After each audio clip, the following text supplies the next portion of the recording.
네, 안녕하세요. 시청자 여러분, 미용실TV 황과장입니다. 일단 다시 한번 제 소개를 한 번 더 하고 갈게요. 저는 현재 유튜버 크리에이터 겸 이제 미용 재료 쪽에 종사하고 있는 사람이에요. 다짜고짜 제 소개를 하는 이유는 현재 이제 미용업계 종사자로서 이제 미용실에서 직접적으로 필드에서 뛰시는 분들이 아닌 제3자의 입장으로 미용실에 대한 문제점을 좀 여러분들한테 말씀을 드려볼까 해서 이렇게 소개를 한번 해봤습니다. 물론 직접적으로 발을 담그고 있는 게 아니라 잘 모르는 부분도 있겠지만 그 때문이라도 조금 더 이러한 내용을 여러분들한테 전달을 할 때 조금 더 신중해지고 좀 조심스러울 수밖에 없어요. 안 그러면 제 채널에 대한 여러분들의 신뢰가 떨어질 테니까요. 본론으로 좀 돌아와서 우리나라 미용 시장은 좀 여러가지 문제점들을 좀 안고 있어요. 오늘은 그 중에서 디자이너에 대해서 한번 얘기를 해볼게요. 과거 한 10여 년 전쯤 제가 미용실에서 일할 때까지만 해도 월 매출 1000만원 이상 하시는 디자이너 분들 굉장히 많았던 걸로 알고 있어요.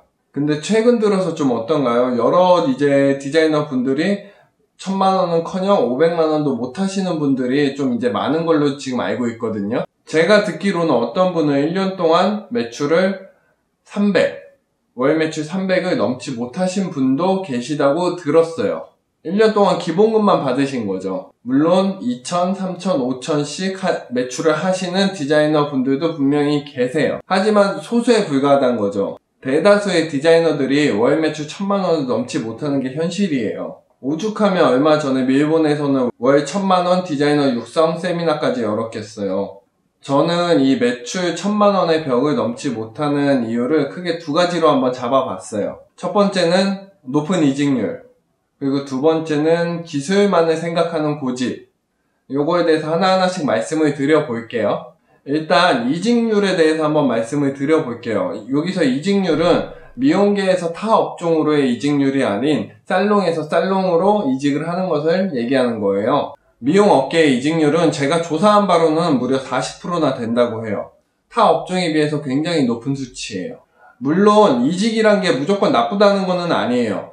분명히 자신에게 이직을 하는 게 이득이 된다면 이직을 하는 게 맞아요. 근데 대부분 이제 이직을 결정하신 분들이 그냥 여기서 하는 게 마음에 안 들어서 일단 그만두고 정말 갈 곳이 확실히 정해지고 옮기는 게 나한테 이득이라면 이직을 하는 게 맞지만 그냥 여기 미용실 아니어도 갈 곳 많기 때문에 그래서 그냥 다짜고짜 그만두시는, 두서없이 그만두시는 분들, 이런 분들 분명히 문제가 있는 거예요. 단순히 뭐 여기 매장이 그냥 마음에 안 들어서 혹은 자신의 매출이 오르질 않아서 또는 뭐 원장 혹은 이제 동료 직원과의 트러블 그런 것 때문에 현재 직장을 그만두시는 거는 상당히 문제가 있는 거라고 봐요.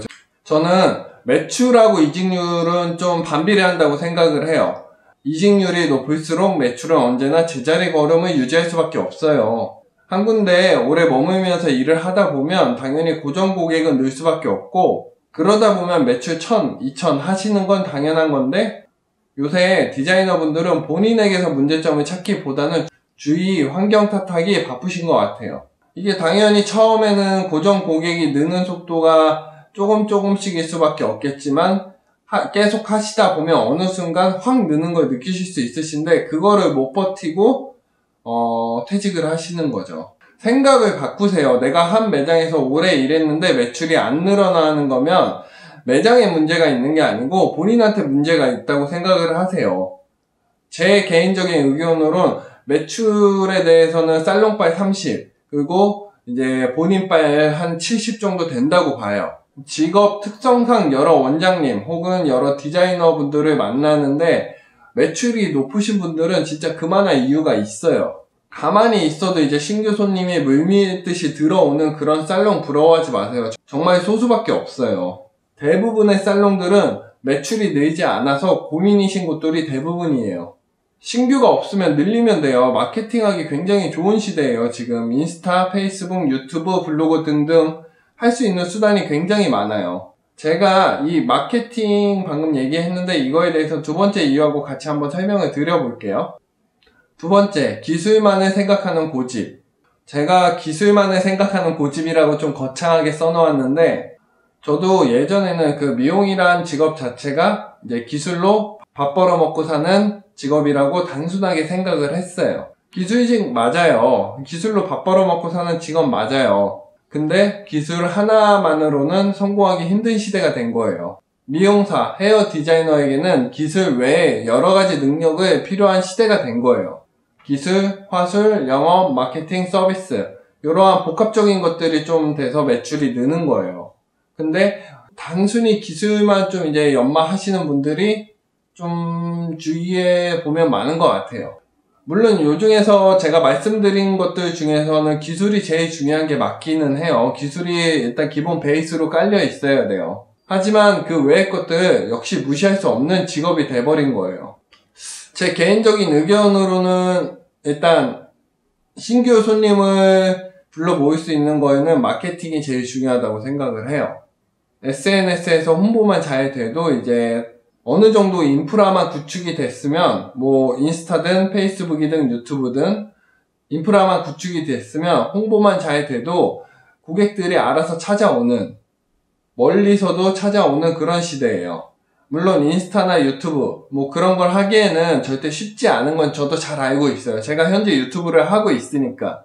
이제 좀 인식을 바꿀 때가 됐어요.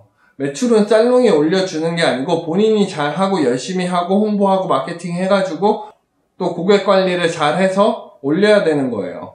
확실히 문화가 점점 바뀌고 있는 걸 제가 보기엔 좀 느끼고 있어요. 옛날에는 전화나 이제 그냥 매장 방문해서 바로 하시는 분들이 있었지만 요새는 점점 젊은 층들을 축으로 인터넷으로 예약을, 리뷰를 보고 예약을 하시는 분들이 점점 늘어나고 있고 앞으로 더 늘어날 거예요. 제가 여러분들한테 말씀드리고 싶은 건 그거예요. 이제는 살롱 대 살롱의 경쟁은 아니에요. 디자이너 대 디자이너, 개개인의 경쟁인 시대가 온 거예요. 본인을 홍보하고 브랜드화 시켜야 할 시대가 온 거죠. 앞에서도 아까 잠깐 얘기했는데 가만히 있어도 신규 손님이 계속 들어오는 그런 살롱도 절대 많지 않아요. 소수에 불과해요. 그리고 신규 손님을 끌어모을 수 있는 그런 경영 능력을 가진 원장님 또한 많은 편이 아니에요. 저도 제가 지금 이렇게 유튜브란 컨텐츠를 시작하게 된 계기가 유튜브에서 나오는 수익을 목적으로 시작한 게 아니에요. 유튜브란 컨텐츠를 통해서 저 자신을 브랜드화하고 여러분들한테 홍보를 하려고 시작을 한 거예요. 뭐 나이가 드셨다 그래서 망설이실 필요 없어요. 이제 40대, 50대 분들이 20대 분들하고 손님층이 같지는 않잖아요. 자신의 손님층을 정확히 파악해서 그거에 맞는 홍보를 하시면 돼요. 배우기 어렵다고 생각하시는 분들도 있을 거예요. 다른 분들도 똑같이 생각해요. 좀 더 이제 젊을수록 배우는 속도가 빠를 수는 있어요. 근데 좀 전에도 말씀드렸다시피 젊은 친구들하고 경쟁을 하는 게 아니고 이제 본인 연령대에서 그분들하고 경쟁을 하시는 거잖아요. 어떻게 보면 경쟁자가 더 적을 수도 있어요.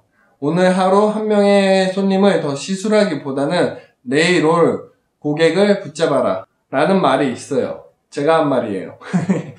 어찌되었든 돈 벌기 어려운 시대는 아닌 것 같아요. 물론 경기가 어렵기는 해요. 근데 여러분들이 돈 버는 방법을 모르시는 것 뿐이에요. 연구하고 공부하고 실천을 하시면 방법은 어떻게든 있을 거예요. 저도 어떻게 하다 보니까 지금 유튜브 시작한 지 한 7개월 정도 됐거든요. 그래도 구독자 수가 2,000명 넘었어요. 처음에는 올라가는 속도가 굉장히 느렸는데 조금씩 빨라지고 있어요. 여러분들도 처음에 시작하면은 성과가 좀 없을 거예요. 하지만 꾸준히 하시다 보면은 성과는 나오기 마련이에요. 자신의 문제점을 파악하고 개선하면은 당연히 성과는 있어요. 지금까지 이제 헤어 디자이너의 매출이 안 오르는 이유에 대해 황 과장의 견해였고, 내용이 좋으셨다면 구독과 좋아요, 알림 설정까지 부탁드리겠습니다. 그러면 다음에 또 뵙겠습니다. 감사합니다.